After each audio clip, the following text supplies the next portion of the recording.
বন্ধুরা একটা বাটপাট ধরছি, আপনারা দেখেন একটা বাটপাট ধরছি, ফোন দিচ্ছি, সে বাটপাড়ে টাকা নিয়ে যায়, লক্ষ লক্ষ টাকা হাতিয়ে নিছে মানুষের কাছ থেকে আমার কথা বলে। বাটপাট ধরছি দেখেন। ওয়ালাইকুম আসসালাম ভাই, আমি রাজু খান বলছি, রাজু খান। হ্যাঁ ভাই শুনেন ভাই, যদি মামলা দেন ভাই, ভাই আমার কথার আগে আপনি শুনেন ভাই, ভাই একটা কথা বলি, আমরা আসছি শুনেন, আমার কথাটা শুনেন ভাই। আমরা এখন থানায় না, আমি এখন থানায় নাই, কোথায় নাই, আমি এখন আসি কোথায় বলি, এখন আসি আমরা রাজবাড়ী জেলার মধ্যে। এখন আমরা আছি একটা মরা বাড়ি ভাই, দেখতে আসছি, মিথ্যা কথা বলবো না ভাই। পৃথিবীর মা ত্যাগ করে চলে যাইতে হবে, মরতে হবে। মন মাইন্ড ভাই খুবই খারাপ, মানে আমার চোখে পানি চলেছে, এরকম অবস্থা ভাই। একটা বাড়ি আছে আমরা মরা বাড়ি, মিথ্যা কথা আপনার কাছে কি জন্য বলবো। একটা লোক আমাকে বললো, রাজু ভাই আমার কাছ থেকে টাকা নিয়ে গেছে আপনার কথা বললে, সে লোক অসহায় লোক, কান্না করে দিছে। এখন আপনি এরকম অনেকের কাছে টাকা নিচ্ছেন, আপনার নাম্বার আমার কাছে আছে, আমি আপনার নাম অলরেডি জিপি করছি থানায়, আপনাকে আইনিরাও তাই আনতেছি ভাই। আপনি এটা কেন করলেন ভাই? আপনি আমার নামে কেন আপনি আইডি খুলছেন? এটা কি অপরাধ না ভাই? এটা আমি শুনেন, আমি কি বলি, আমি এখন কি করবো বুঝছি, আমি অন্যায় করছি ভাই। যদি আপনার কাছে একটা রিকোয়েস্ট, যদি মামলা করেন ভাই, আমার আত্মহত্যা তারা ভাই কোনো উপায় নেই ভাই। এখন যে মাটির তারায় বলতেছি, জীবনে আমি আইডি এখন ডিজেবল করে দেবো ভাই। আচ্ছা ভাই শুনেন, আপনাকে একটা কথা বলি, আমার কথাটা শুনেন। আমি একটা ভিডিও করি, আমরা মানুষকে, অসহায় মানুষকে উপকার করি, দেখেন ওই ভিডিওটা আমরা কইরে ইউটিউবে ছাড়ি, আমাদের ফেসবুক থেকে ডলার দেয়, ইউটিউব থেকে ডলার দেয়। ওই ভিডিওটা আপনি যদি ডাউনলোড করে আপনার আইডিতে ছাড়েন, আপনি আমার নামে আইডি খুলে দাও, রাজু মানুষ তো ভাবতেছে এটি রাজু খান, তাহলে ভাই আপনি ওইখান থেকে যদি মেসেঞ্জারে যোগাযোগ করতে পারে মানুষ, আপনার সাথে যোগাযোগ করে, আপনি এটা ভাবলেন না যে আজ না কাল না বসু রাজু ভাই অ্যাকশন নিবে। রাজু ভাই কাউরে জীবনে সাইডে দেয় না, ছাড় দেয়, কিন্তু জীবনে রাজু খান কাউরে সাইডে দেয় না। এই জিনিসটা আপনার মাথায় ঢুকলো না যে রাজু খানকে আমার সাইডে দিবে? আপনি এটা দেখেন না, রাজু খান মানুষের পিছনে লক্ষ লক্ষ টাকা খরচ করে, তার বিরুদ্ধে আমি এগুলো করতেছি, বদনাম হইতেছে তো রাজু খানের। আপনি এই কাজটা কেন করলেন? আপনি মানুষের কত টাকা নিছেন, কত টাকা নিছেন, কত টাকা নিছেন? আপনার বিরুদ্ধে কয়েকজন অভিযোগ দিচ্ছে। আপনি একটু আগে বললেন 4,000 টাকা। আচ্ছা, আপনি তাহলে আমার নামে আইডিটা খুলে আপনি যে চালাইতেছেন, এটা আপনি কেন করছেন? আমার ছবি দিয়ে আপনি আমার নামে ফেক আইডি কেন খুলছেন? আমার ভিডিও ছাড়া মাত্র আপনি ডাউনলোড,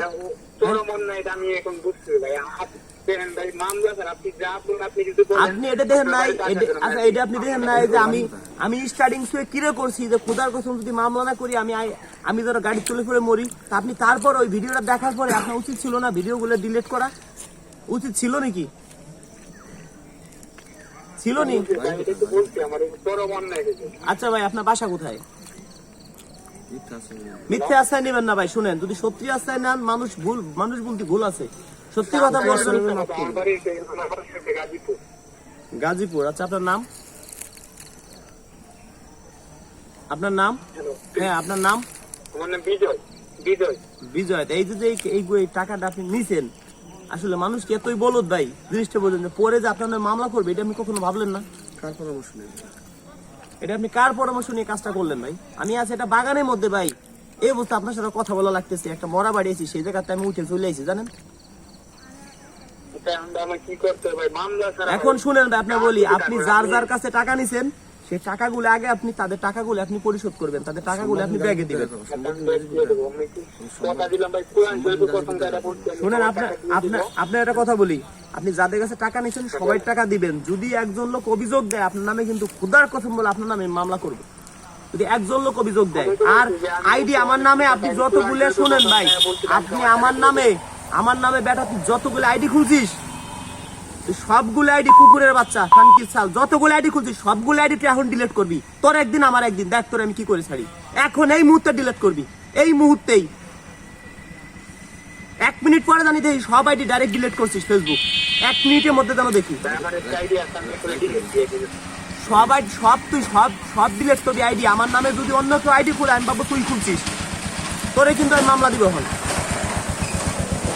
আমি জানিস আমার অফিসের প্রত্যেকটা লোককে আমি চাপের উপরে আছি, আমি তো ভাবছি সুন্দরকে আমার অফিসের লোকজন এগুলো করতেছে। তোর জন্য 4 জন লোকে চাকরি গেছে, কিন্তু জানিস আমার অফিসের, তুই একটু বুঝলি না যে রাজু খান লক্ষ লক্ষ টাকা মানুষের পিছনে খরচ করে। থানায় একটা ভিডিও দেখছিলি, কি করছিলাম, ডাকাত কিভাবে ধরছিলাম, দেখছিলি ভাইটি? কথা বল, ওই ভিডিও দেখছিলি যে কিভাবে আমরা ডাকাত ধরছিলাম? তারা কত বছর জেলে থাকবে তারা নিজেরাও কিন্তু জানে না।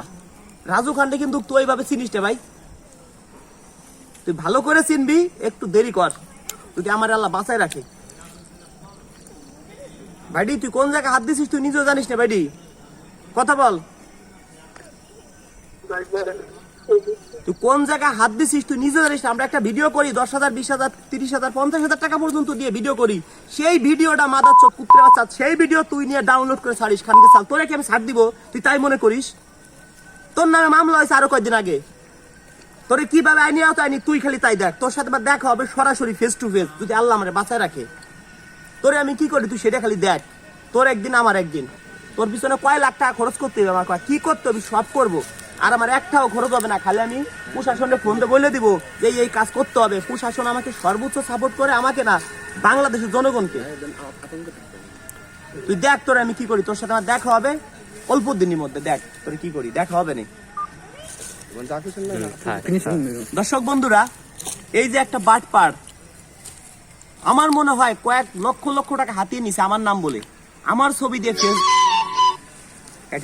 ছবি দিয়ে ফেসবুক খুলছে, আমার ছবি দিয়ে ইমো খুলছে, হোয়াটসঅ্যাপ খুলছে, মেসেঞ্জার খুলছে। আমার ভিডিও ছাড়া মাত্রই ওই ভিডিও ডাউনলোড করে ও আমার নামে ছবি দিয়ে আইডি দিয়ে, মানুষ ভাবে রাজু খান, ফ্যাক আইডি খুলে ওই আইডিতে ভিডিও ছাড়ে। মেসেঞ্জার খুলছে, মানুষ তো যোগাযোগ করে রাজু খান মনে হয়, টাকা দিয়ে দেয়। 100 জনের সাথে যোগাযোগ করলে একজন তো টাকা দিবেই। এখন দর্শক বন্ধুরা, এই লক্ষ্যে আরো কিছু অভিযোগ পাইছি, আইনের আওতায় আনতেছি, সেটা আপনারা দেখেন কিভাবে আনি। থানায় আমরা মামলাও করব, কিভাবে কি করি সব আপনারা দেখবেন, বিস্তারিত জানতে পারবেন।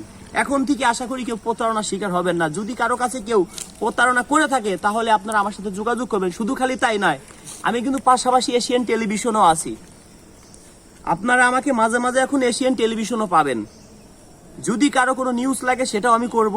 নিউজ করতে কোনো টাকা পয়সা লাগবে না, থানায় যাবেন মামলা করতে একটা টাকা পয়সা লাগবে না। এই যে আমরা অনেক সময় পুলিশকে আমরা ভুল বুঝি, একটা জিনিস মনে রাখবেন, প্রশাসন যদি বাংলাদেশে না থাকতো, মাঠে না থাকতো, আমরা চলতে পারতাম না। এই নগদে 4-5 দিন আগে আমি একটা রাস্তা দিয়ে যাচ্ছিলাম, 5-6 কিলো ফাঁকা রাস্তা, ওইখানে মানুষ দিনই দুপুরে চলতে পারে না। সেই রাত্রে প্রশাসন দেখলাম 4টে বাজে, 4টের কাছাকাছি, শীতে কাঁপতেছে, 4-5 জন প্রশাসন দেখি দাঁড়াইয়া আমাদের জনগণকে নিরাপত্তা দিচ্ছে। আমি রাজু খান ওইখান থেকে যাইতে পারতাম না যদি প্রশাসন না থাকতো।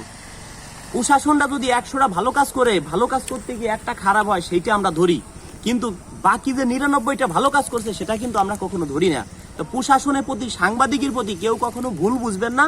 সর্বোচ্চ আমরা চেষ্টা করব আপনাদেরকে ভালো রাখার জন্য, সর্বোচ্চ চেষ্টা করব। দেখেন, প্রশাসন সাংবাদিক একই কথা। কেন বলছি? দেখেন, প্রশাসন সাংবাদিক প্রতি মাসে মারা যাচ্ছে। তারা আমাদের জীবন রক্ষা করতে গিয়ে নিজেদের জীবন দিতে কখনো দ্বিধাবোধ করতেছে না। প্রশাসনদেরকে বলছি, প্রশাসনটা দেখেন আমাদের জীবন রক্ষা করতে গিয়ে প্রশাসনের জীবন কিন্তু দিয়ে দিচ্ছে, কখনো সে দ্বিধাবোধ করতেছে না। এটা কখনো আমরা কিন্তু ভাবিও না, এটা আমরা কখনো বুঝিও না। সে 100টা ভালো কাজ করছে, একটা খারাপ হয়ে গেছে, ভালো করতে দেয়, ওইটা আমরা তুলে ধরি। দর্শক বন্ধুরা, যদি আমার কথায় কোনো ভুল থাকে ক্ষমা করে দিবেন। মানুষ বলতে ভুল আছে, চেষ্টা করবো আইনের আওতায় আনার জন্য। যারা আমাকে ভালোবাসেন ভিডিওটা শেয়ার করে দিবেন, সবাই পাশে থাকবেন। ধন্যবাদ সবাইকে।